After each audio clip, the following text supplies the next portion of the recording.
Hey, my name is Isaac Chris, and I am here to talk about the exam question number 3, which is really just comparing the imperial civilizations between the Aztecs and the Incas, and talk about why they were so easily conquered by the Spanish, or in the Spanish invasion. So here's my outline right here. This is what I'm gonna use. So to start off, I'm about to talk about the Incas. So the Incas were ruled by actually, I'm gonna start off with talking about how to become a part of the empire. So the empire was absolute monarchy, and it was ruled by an emperor. And to become a part of this empire, you had to be conquered. Um, and it was a divine right. It was ruled by divine right. So everything they were really strict on making sure that you all stayed through this one religion, and you weren't allowed to really practice any other type of religions.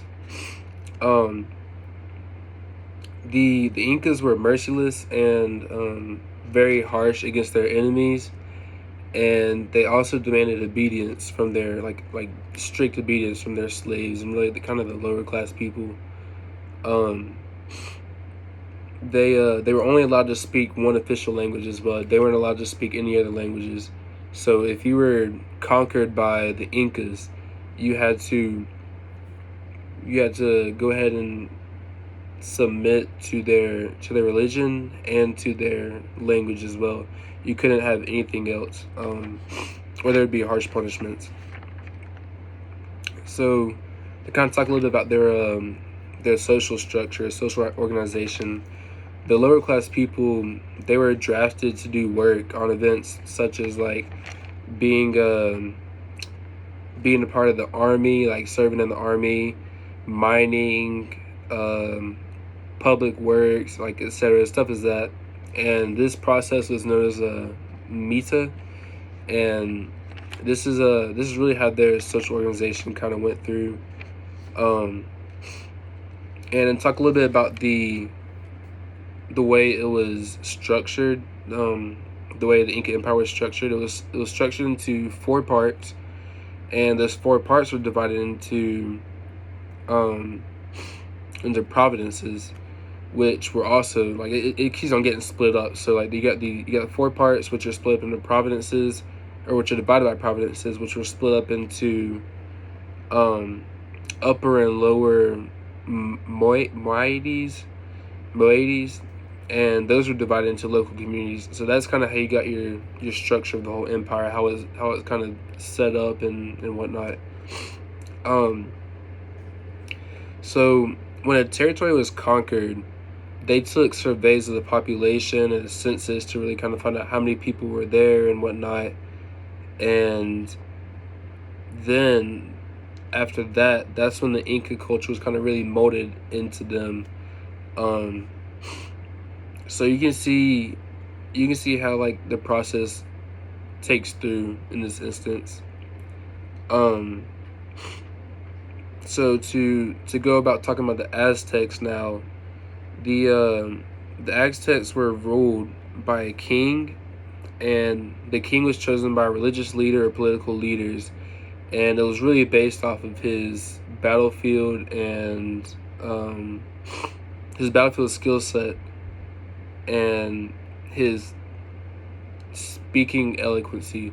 So really, just kind of how he brought about himself. Kind of like today, how we pick our president. This is how I kind of see it. We pick our president based off of someone who's gonna make sure our country is safe within the way they rule. Not well, I don't want to say rule. That sounds kind of too monarchy-ish. Um, how the way they lead. We pick our president based off of well, I guess it was what party they're in, but at the same time, like what ideas they have, um, and really how they talk. So I'll say, for an example, um, I know a lot of people picked Trump because they thought he was a great speaker, and how he wanted to handle about really the wars that were going on. So I feel like that's kind of basically how the higher ups pick. I mean, obviously we pick our leader like throughout democracy, which is like we get to, like, everyone has a voice and opinion, but rather theirs was more just the higher ups. They had all the say in that. But to move on, to talk about the people of the Aztecs, the civilians, um, they were skillful engineers, and they increased the population of central Mexico to about 1 million through uh, a process they borrowed from the Mayans, which was called hydraulic agriculture. So this is what really helped them kind of increase their population. So the citizens, they were merchants, they were farmers, fishers, refined workers, really all around that kind of agriculture stuff. That's what the people did. Um, they created chinampas, which was really a garden bed, and this is how they produced their food to kind of help feed their population. It was really like just enough to make sure everyone could eat. It wasn't really like an abundance of food to where everyone was making sure they having a full three-course, like full three meals a day. It wasn't anything like that. It was really kind of just a get by type of way to eat. And as you can see, as I've talked all about their agriculture, this is what really fueled their economy, and this is what kept their money going around in a cycle and keeping everyone keeping money in people's pockets, keeping the government with their money and everything. The way the Aztecs battled, it wasn't to be like, hey, I'm gonna come here and I'm gonna demolish you, I'm gonna take all your stuff away and just make you part of me. That's not really what it was. When they went into battle to kind of convert their ideas and thinking into the Aztec society. So it was more productively, I should say.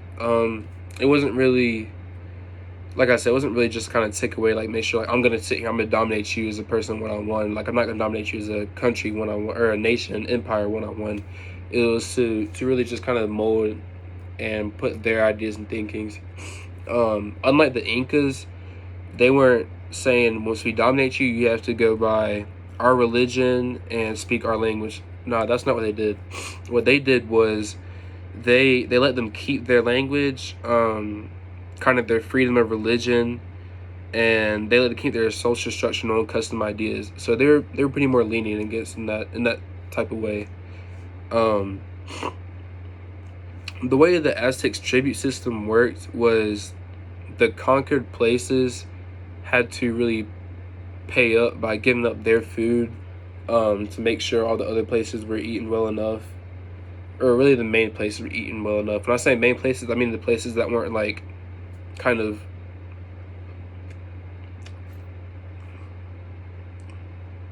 excuse me. When I say the main places, I mean like places that weren't recently conquered. So that's why how the tribute system worked. And that system wasn't so well because it also kind of created a starvation type of thing in those places that had to pay up their food, because they were giving up their food and they weren't really necessarily getting by on their own so well. So it was really kind of like a survival type thing. And to talk about the Spanish invasion and why they conquered them so easily. So the Spanish, they came in with a lot more advantages than the Aztecs and Incas ever had. Like they even brought over animals they'd never seen, like the horse. The Aztecs it was kind of scary to them. They had never seen a horse. They'd only seen like alpacas, dogs, guinea pigs, like those type of animals. So you come in, like you see a horse, and like to them in their eyes, that's a beast. Like that's like us seeing a monster. It's kind of like, what is that? It's kind of scary. So they had a lot more advantages with the animals they brought over, the gunpowder, because their gunpowder, they could shoot from a wider range, and really like the technology and resources they had. So they used steel and iron, and the Aztecs, all they had was gold. and gold is not nearly as strong as iron and steel. So they had a lot more advantages. So that's one reason why it was so easy for them to take over. And they also brought over diseases. So like things they were already immune to, they had medication for in case they ever caught that disease. The Aztecs and Incas did not. They did not have any like body immunizations to this, and they didn't have any medications to treat because this is a disease they've never seen before. So this has severely killed them off pretty quickly. But one of the main ways they easily conquered them was the Spanish convinced them to really outrule and overthrow their own governments, or their empires, I should say.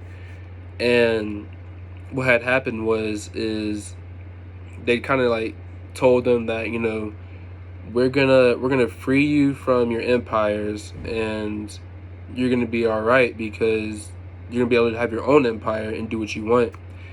And they didn't know that they were really tricking them, because by the time they did, the Spaniards they took over. And when they took over, they controlled the Aztecs and Incas, and they treated them in even more controlling and harsher environments than they already in.